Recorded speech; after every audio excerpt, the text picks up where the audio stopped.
Hi. In this video I'm going to test out the speed paints from Army Painter. Now what I've got here is the starter set, and it consists of several paints to get you started with the speed paint range, but I'm basically going to test them on smaller scale miniatures. So we're going to test how well they work on 10mm fantasy, 15mm fantasy, 15mm sci-fi, 15mm sci-fi vehicle, and then we're going to try them on historicals. So I'm probably going to do World War II historical, and then probably look at doing the 20mm. I've got World War II 20mm, and I've also got ECW 20mm, but we're going to go with the Warlord Epic ECW rather than 20mm ECW, and those are the ones, those are the miniatures we're going to paint. So we're going to go from 20mm to 10mm across a variety of different genres, so historicals, fantasy, sci-fi, and we're going to include vehicle in there, probably a sci-fi vehicle and a World War II Flames of War vehicle, and see how well these paints cope painting for that scale, but also for painting small scale vehicles. Do they work very well at painting smaller scales? I mean, I've seen everyone paint 28mm used with these paints, but I want to see how well they work painting it at a smaller scale. So let's crack the paints open and get painting.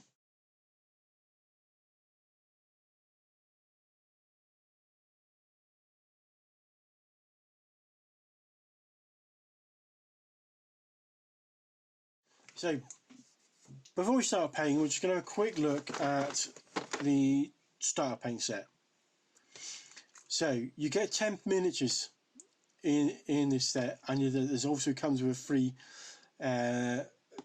paintbrush. And the speed paints that you get are Pallid Bone, Zealot Yellow, Fire Giant Orange, Blood Red, Hive Dweller Purple, High Lord Blue, Orc Skin, Crusader Skin, Hardened Leather, and Gravelord Grey. All the paints come with mixing balls preloaded into them, so that should help with mixing the paint when you giving them a good shake. And obviously there's a free paintbrush included as well. These are the normal size paint pots that you expect from Army Painter. They aren't any different. I'll just open this up so you can see before we get started. They are the same size as other Army Painters pots. So yeah, they aren't very different, and they're pretty much the same as Vallejo paint pots as well. So there's not much difference in paint pot sizes, and as I said, you get quite a good range of paints in there, and then a nice starter brush. So for this painting challenge, these are the paints I'm going to be using, just to see how well they perform when painting smaller scales. And yeah, that's what you get in that starter set. So let's move on and start painting.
So we'll start off with a tank.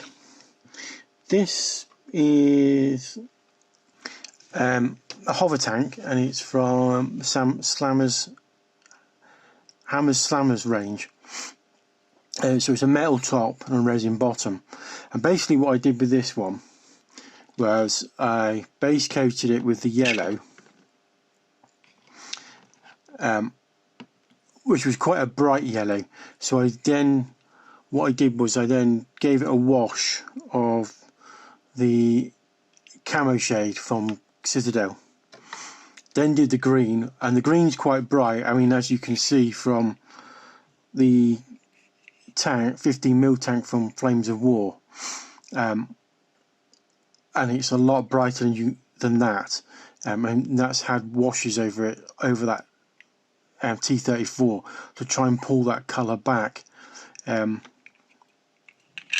So I used that green, and then because it was still too bright, I then gave it a wash of Agrax, and that sort of pulled that brightness back, and it pulled back the brightness of the yellow as well. So overall, the speed paints worked quite well on this. I would probably say that if you have the right colour, the colours, I mean the colours I was using were probably not the best for painting armoured tanks in camouflage and stuff like that, but with some washes it doesn't look too bad. So if we go to the T34, which I pulled up just a minute ago, not quite finished, I've still got the tracks to paint, but the paint worked quite well on the T34, as it did on the science fiction hover tank. The only notable thing is that it really isn't the best green colour to use. It's too bright. But if you have the right colour, the shade of green, then yeah, you could paint 15mm tanks of it with the speed paints quite nicely. They don't come up too bad. It just happens that orc skin green, or whatever it was called, is a tad, orc skin. This orc skin colour is a tad bright for Russian tanks, but it was a test piece, so it worked. The paint worked overall fine. Now, talking of Flames of War, I did this small unit of Germans in with the speed paints, and they came up fine. The Gravelord Grey, which is what I predominantly used on the German uniforms, works quite well. And then I've done touched up some like the wood and the wood of the weapons, and then the leather of the equipment in places.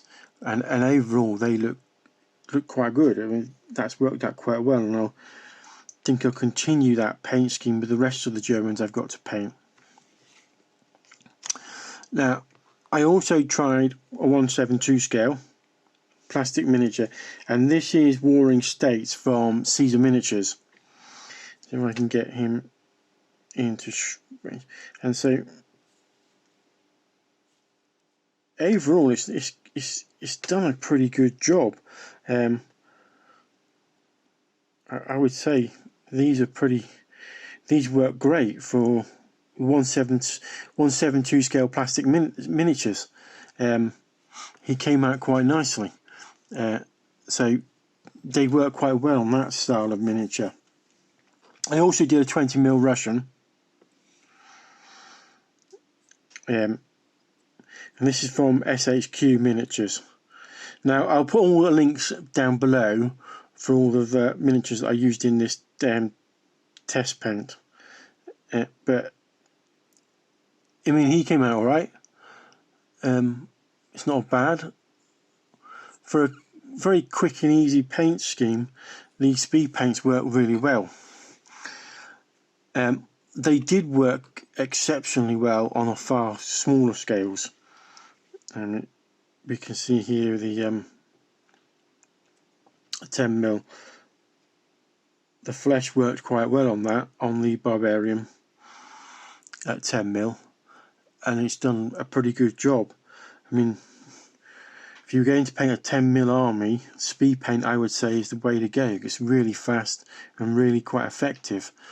You may need to put a wash on over in places afterwards, but other than, you know, overall it's a pretty good paint to use at that scale. So I tried I also did some 15mm stuff. This is a Sci-Fi. This is also from the Hammers Slammers, or Hammers Slammers I think, range 15mm. And again, overall it's quite an effective paint. It's done quite nicely.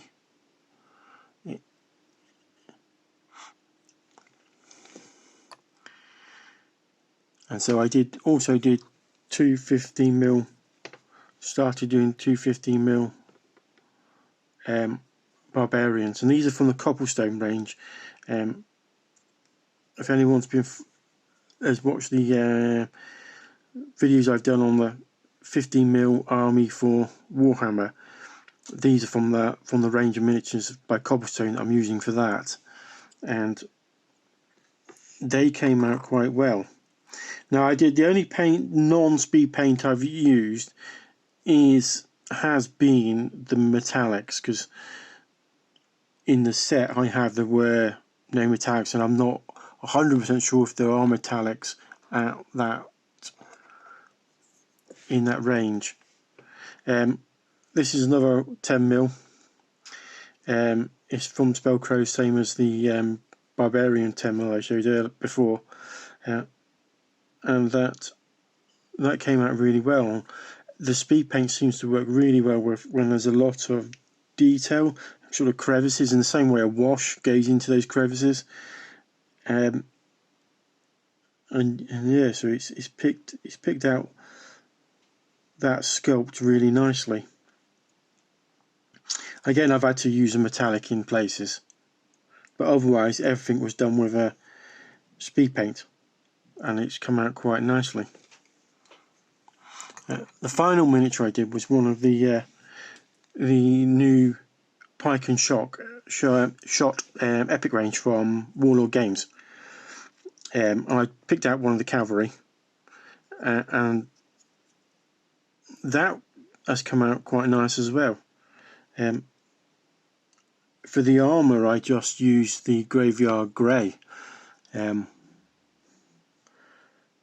that looks fine. I mean, on the table at a distance it'll look perfectly fine. I mean, you know, and it was fast. In fact, all of the miniatures were pretty fast to paint. So yeah, if you're painting an army at this scale, then speed paints will work perfectly fine with them. You may in parts have to use other paints, such as metallics and stuff like that, but overall the speed paints work quite well, and they'll work well on vehicles and individual miniatures. So overall I was quite happy with the speed paints and the way they worked. They were quite nice paints to work with, very similar to using a wash. That's slightly sort of different sort of consistency, but if you've used washes before, then speed paints aren't much different, in the same way that they're very similar to a contrast paint if you've been using contrast paints, and they work really well at that scale. I was a bit unsure whether they would work, because I'd seen a lot of people using them on 28mm miniatures, but I hadn't seen many people using them on smaller scale, so I was a bit unsure, especially now that I'm sort of venturing into smaller scales, and I want to be able to paint some of those armies up fast. I was wondering whether speed paints would be the solution, and after using that starter set, I think that's the way I'm going to go with a lot of my smaller scale stuff, is actually use speed paints. I might get some of the new Vallejo paints that are similar, and try those out and see how they work, because I've not been that impressed with the contrasts. I have used contrast paint, on my 28mm stuff, and it's been a bit hit and miss. Some paints worked really well, some colours worked really well, and some where the coverage on some others was abysmal, to be quite frank.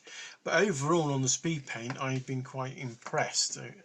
They were a lot better coverage, and I would say they, in my opinion, they are better than the contrast paints. I need to have a play about with the Valleos and see how they work in comparison to the army painted ones. But yeah, going forward, I'm probably going to use speed paints a lot more on the smaller scale stuff. Anyway, that's all for now. Don't forget to like and subscribe, and I'll see you next time.